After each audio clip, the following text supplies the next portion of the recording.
Welcome back to another video, guys, and welcome if you are new here. Today I'm going to be taking you through how to program and structure your own workouts. And to do so, I'm going to be taking you through my full lower body day. As always, if you find this video helpful, definitely subscribe and hit the like button if you feel inclined. And with that being said, let's jump in. So starting out, as you can see here, the first thing you should be doing when starting and structuring your workout are dynamic warm-ups. So you're going to do 10 to 15 minutes depending on your body, and you're going to warm up the muscles and the joints that you're going to be working out.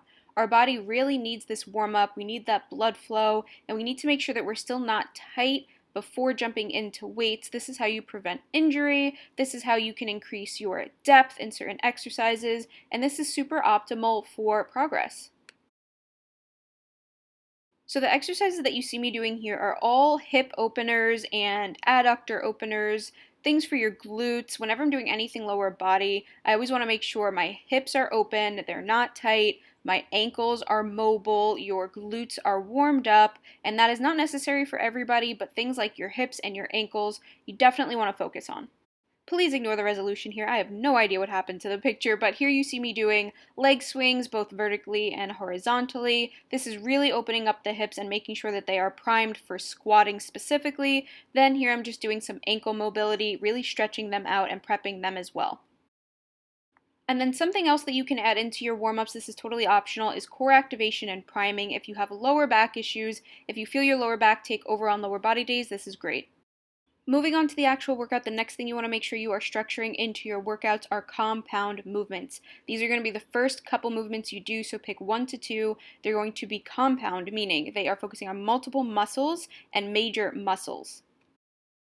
And the reason we do these first is because they're going to be your heaviest movements, your most tedious movements, so things like squats, deadlifts, hip thrusts, bench pressing. Here I'm doing a hack squat, targeting my entire lower body. The third thing you want to make sure you're programming in are accessory movements, and these are movements that are going to be targeting specific muscles so they're not as crazy and as heavy as your compound muscles. Here I'm doing elevated heel squats, which target mainly your quads.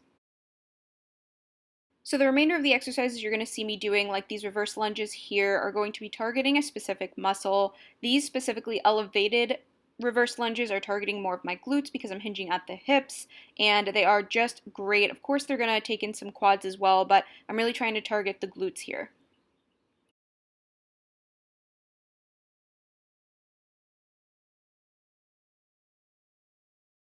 So the next exercise you're seeing me do are sumo landmine squats. These are great because they're going to target a little bit of your glutes, but also your adductors, which are your inner thigh. Something else to keep in mind when you're programming is to try your best to make workouts and exercises that hit all muscles. In this cable kickback variation, I'm targeting my glute med, which is that upper muscle in your glute.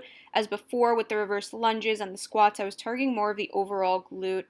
And then ending with the lower body work, I'm just doing some seated calf raises. Again, calves, quads, inner thighs, outer thighs, and glutes are all being taken care of in this workout.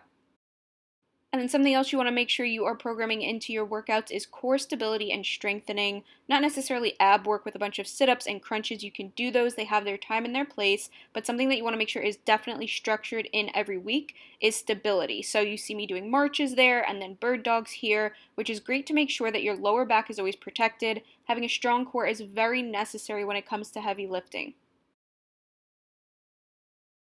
And last but not least, you want to make sure you definitely have static stretching at the end of every single workout. You're going to be holding the stretch and the muscles that you worked. In the beginning, we talked about dynamic stretching, which is moving through the movements and really priming your muscles and joints for the movements you're going to be doing. Here at the end, you're stretching out those muscles and making sure that they are prepared to move on and they kind of know that, okay, this is the wind down, let's relax a little bit. This is how you definitely prevent injury, along with the dynamic warm-ups in the beginning, but make sure you're taking time afterwards. Definitely don't skip this and you will be good to go.